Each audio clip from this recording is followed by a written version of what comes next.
NIUS जे senior secondary जे Sindhi course में 5 सबक़ पढ़ंदासीं अॼु, जेको आहे नई कविता।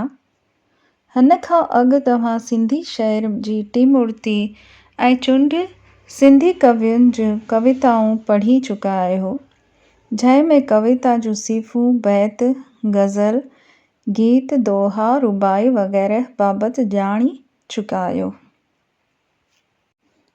हिन सबक़ में नई कविता जो अभ्यास कंदासीं। जॾहिं जज़्बाती जो छोह वज़न वारी कविता जा बंधन तोड़े आज़ाद नमूने छुलण लॻो, तॾहिं नई कविता जो जनम थियो। हिन में काफ़िए, रदीफ़ ऐं बहर वज़न जी पाबंदी कोन्हे। रवाज़ी तरह ॾिसबो त नई कविता सवले में सवली लॻंदी, बसि कंहिं ख़्याल खे विरहाए सीटूं भञी उन्हनि खे हेठि मथे करे हिक ॿिए जे हेठां रखिणो आहे, पर गहराईअ सां जाचबो त नई कविता लिखणु ॾुखियो अमल आहे। हिन में नओं ज़हन, नई होशमंदी, शौर जी बुलंदी ऐं गहराई ऐं नओं अंदाज़ हर कंहिं जे वस जी ॻाल्हि कोन्हे। हिंद में नई कविता हिकु सैलाब जीअं आई। गज़ल खे छॾे शाइरीअ जूं सभु सीफ़ूं ॼण रोड जे कंहिं किनारे थमिजी वयूं। 20 सदीअ जे सतें ॾहाके जे हिन सैलाब केतिरा कवि पैदा कया। एम कमल, अर्जुन शाद, हरीश वासवाणी, आनंद खेमाणी, वासुदेव मोही, नामदेव, ब्रजमोहन, प्रेम प्रकाश वग़ैरह। मक़सदु हिन सबक़ खे पढ़ण खां पोइ तव्हीं रवायती ऐं नई कविता में तफ़ावत सम्झी व्याख्या करे सघंदा, नई कविता जी ख़ूबियुनि जो बयानु करे सघंदा, नई कविता में कमु आयल अलंकारनि खे सम्झी वर्णन करे सघंदा, कवीअ बाबति ॼाण हासिल करे सघंदा। अचो त हरीश वासवाणी जी कुझु शख़्सी कविता जे विषय में ॼाण हासिल करूं। हिन सबक़ में एवज़ी तौरु तव्हां हरीश वासवाणी जी कविता पढ़ंदा। हीअ जदीद युग जी कविता आहे, जंहिं में रचनाकार पंहिंजे भावनाउनि जे इज़हार लाइ लफ़्ज़नि ऐं ग्रामर जे मुख़्तलिफ़ क़िस्मनि जो आधार वठे थो। हू इहो संदेश ॾियणु चाहे थो त असीं भाषा जी सघ खे सुञाणी हिकु आदर्श समाज लाइ काराइतनि अनासरनि जी खोजना करे सघूं। अचो हिन सबक़ खे ध्यान सां पढ़ूं। तव्हांजी मदद लाइ सबक़ में आयल ॾुखियनि लफ़्ज़नि जी माना हाशिए में ॾिनी वई आहे। बुनियादी सबक़ पढ़ूं। मुंहिंजे हथनि मां शब्द छणी विया आहिनि, ख़िज़ा जे कंहिं कंगाल वण वांगुरु। सिफ़तूं सड़ी वयूं आहिनि, कंहिं लाइ कतबाणिया। इस्म ख़ासि जूं ख़ासियतूं पिणु ख़तमु थी चुकियूं आहिनि। इस्म आम आहिनि, जिन सां मूंखे नफ़रत आहे। हिकु ज़मीर आहे, मां। ॿियनि खे यादि करण जी कंहिंखे फ़ुर्सत आहे। के फ़इल आहिनि, नाकारी सवाली मतइदी, मन कर्महीन। ख़ाली फ़इलनि जो बोझ ढोए ज़मीर थकिजी पियो आहे ऐं चइनि तरफ़नि हर्फ़ निदा जी हालत वञी बची आहे। ॾुखिया लफ़्ज़। ख़िज़ा मन पतझड़ सरउ, कंगाल मन ग़रीब, पननि खां मन ख़ाली, कतब मन कम में, ठोड़ो मन गंजो। अचो त सम्झूं। हिन कविता जो उनवान आहे कुझु शख़्सी। अॼु जी भॼ भॼा वारी ख़ुदगर्ज़ दुनिया में शख़्स जी हालत बयानु कंदड़ हिन कविता में कवि चवे थो, मुंहिंजे मन जे मुंझारे खे मां लफ़्ज़नि में बयानु नथो करे सघां। लफ़्ज़ ईअं हथनि मां छणी विया आहिनि, ॼण सरउ जे मुंद में पन छणी वियल को ठोड़ो वणु हुजे। बदिलजंदड़ समाज में घणनि क़िस्मनि जूं हालतूं पैदा थियूं आहिनि, जिन जे इज़हार लाइ कवि नवां लफ़्ज़ तलाशे थो, ग्रामर जे लफ़्ज़नि खे विस्तार खे सम्झाए थो। हू हालतुनि मां असंतोष थो ज़ाहिर करे, उन्हनि में तब्दीली चाहे थो, जीवन जा सच तलाशे ज़ाहिर करे थो। सुठा इंसान हुआ, सुठाई हुई त उन्हनि लाइ घणेई सिफ़तूं कमु आणींदो होसि, पर अॼु उहे माण्हू ई न आहिनि त सिफ़त बि सड़ी वियूं आहिनि। सिफ़त ग्रामर जो हिकु क़िस्म आहे जेको इस्म ज़मीर जा गुण ऐं अवगुण ॿुधाईंदो आहे। इस्म जा ॿ क़िस्म इस्म ख़ासि ऐं इस्म आम खां खेसि नफ़रत आहे। मतिलबु हर कंहिं मां निरास ई न बदज़न थी चुको आहे, बसि ज़मीर मां याने ख़ुदि ई वञी बाक़ी बचियो आहे। ॿियनि खे यादि करण जी कंहिंखे फ़ुर्सत ई नाहे। अलबत्त दुनिया में कम त करणा पवनि था त उहे नाकारी, सवाली ऐं मतइदी फ़इलनि जो बोझ ढोए हू थकिजी पियो आहे। चौधरी बसि हर्फ़ निदा जी हालति वञी बची आहे। हर्फ़ निदा ग्रामर जो क़िस्म आहे जंहिं में मन जा भाव ख़ुशी, ग़म, अजब, दुख वग़ैरह ॿुधाया वेंदा आहिनि। वाह वाह, हाई, अरे, अच्छा वग़ैरह। टिप्पणी: तव्हां ॾिठो हिन कविता में न वज़न, न काफ़िया, न संगीत आहे। अलंकार बि नए नमूने फ़क़्ति ग्रामर जे लफ़्ज़नि इस्म, ज़मीर, सिफ़त, फ़इल, हर्फ़ निदा जा कम आंदा विया आहिनि, पर अकेलो ख़ुदि लाइ जीअंदड़ इंसान कविता पढ़ण खां पोइ हूबहू साभिया थी थो साम्हूं अचे। संबंधनि में सिक प्यार कोन बचियो आहे त सिफ़तूं बि इस्तेमालु न थियण करे सड़ी वियूं आहिनि, पर माण्हू निकमो बणी त कोन वेही रहंदो, क़िस्मे क़िस्मे जा कम कंदो थो रहे।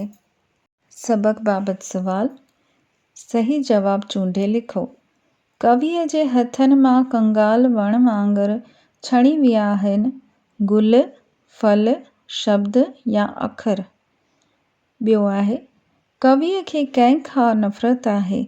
इस्म आम, इस्म ख़ासि, इस्म आम ऐं इस्म ख़ासि या इस्म जाती। टियों, हिकु ज़मीर कहिड़ो आहे? तूं, ह्यू, असीं या मां?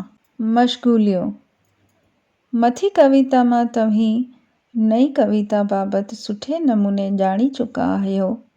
इन ऐं ॿियनि कवियुनि जूं ॿियूं रचनाऊं पढ़ो।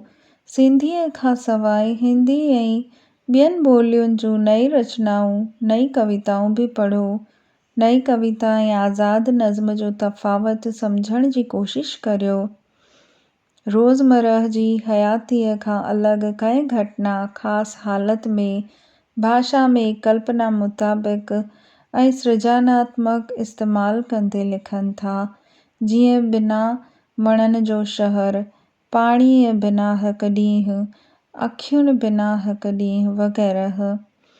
इहो बि ॼाणो, नई कविता रवायती शाइरीअ वारे मिठास, रेशमी उणत, लय, संगीत ऐं लफ़्ज़ जी नमीअ खे पुठी ॾेई हली। नवनि ऐं अॻु इस्तेमालु न थियल मौज़ूअनि खे नओं इज़हार मिलण लॻो। इंसान जी मजबूरी, निरासाई, अकेलाई ऐं बेमुंहांडाई नई कविता में इज़हार पाइण लॻी। समाजी, सियासी ऐं माली दबाव, तनाव ऐं परेशानियुनि जे इज़हार सबबि शाइरीअ जी सूरत ई बदिलजी वई। सही माना में नई कविता ज़िंदगीअ सां गुफ़्तगू आहे। विज्ञान असांजे शरीर लाइ सभई सहूलियतूं बराबरि पैदा कयूं आहिनि, पर उन्हनि मां पैदा थियल डपु, ताण, शक, अविश्वास जी बीमारीअ इंसान खे निहोड़े छॾियो आहे। ग़ैर सलामतीअ जे अहसास इंसान खे ज़हनी तौरु कमज़ोर ऐं निस्तो बणाए छॾियो आहे। नई कविता में सियासी तंज़, रवायत खां बग़ावत जा सुर, अनास्था, तंज़, ईश्वर बाबति जुदा सोच जो इज़हार, सिंध जी सोड़ण, जलावतनीअ जो अहसास, जहिड़ा मौजूअ मिलनि था। नई कविता में नवां लफ़्ज़, उन्हनि जो मफ़हूम, नयूं तशबीहूं, इस्तिआरा मिलनि था। टां, हिंग, गटर ढूंढ जहिड़ा खुईरा लफ़्ज़ मिलनि था। तव्हां हिंदीअ जूं नयूं कविताऊं पढ़ी उन्हनि जी भेंट सिंधी नई कविता सां करे था सघो। शाइरीअ जे हर सतह ते हयत, चाहे मवाद जे लिहाज़ सां नवां अरमान, नयूं ज़मीनूं ख़लक़णियूं पेयूं। रचना तॾहिं जिदत जी हक़दार बणी जॾहिं उन जी जाइज़गी साबित थी। उन जीवन जे नयुनि ललकारनि खे नए नमूने पेश करे नई ताज़गी आंदी। त तव्हीं छा सिखिया? हिन कविता मां तव्हीं नई कविता जी पेशकश बाबति सम्झी सघिया। कवि मन जी हालत जो इज़हार ई नथो करे सघे। संदसि शब्द छणी विया आहिनि। कंगाल वण ऐं ग्रामरी लफ़्ज़नि जो अलंकार जे रूप में नए नमूने इस्तेमालु सम्झी सघिया। हाणे नई कविता जेका आहे उन जा भाव पक्ष ऐं कला पक्ष पढ़ूं।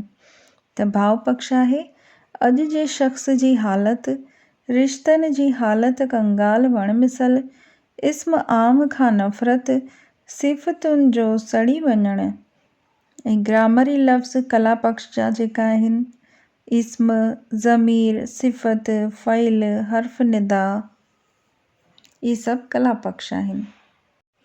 हाणे लाइकीअ में वाधारो। हरीश वासवाणी, जंहिंजो जनम 22 नवंबर 1940 ईस्वी में ऐं सुर्गवास थियो 13 अप्रैल 2013 ईस्वी, जो नई कविता में हिकु वॾो नालो आहे। सिंधीअ में नई कविता खे स्थापित करण जो शर्फ़ बि हिन खे आहे। संदसि मजमूए जो उनवान आहे 40 छातर। इन पुठियां बि नई सोच आहे। हरीश जो जनम 1940 ईस्वी में थियो, इन करे 40, ऐं जंहिं साल में किताब छपियो 1976 ईस्वी, हिन जे कविताउनि में इज़हार ऐं मौजूअ ॿिन्हिनि ख़्यालनि खां निरालप मौजूदु आहे। संदसि किताब आहिनि 40 छातर, जेका कविताउनि जो किताब आहे। ॿियो आहे 4080 कहाणियूं, 4084 तंक़ीद, पोइ 0000 गॾियल रचनाऊं आहिनि। मुखामेलो, जेको वॾो इंटरव्यू आहे। 1962 ईस्वी खां 1995 ईस्वी ताईं लॻातार लिखियाईं। पोइ तन्हाई पसंदि बणिजी सामाजिक सरगर्मियुनि खां कटिजी वियो। फ्रेंच अदिब अल्बर्ट कामू ऐं ज्यां पाल सारत्रे जो असरु होसि। ॿुध धर्म जो पोइलॻ बि बणियो।